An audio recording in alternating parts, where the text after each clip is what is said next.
ये कितने का बेचता है ये लेस? 50 रुपए का। ये क्या है?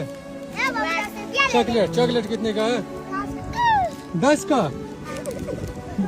इतना महंगा क्यों बेचता है इधर?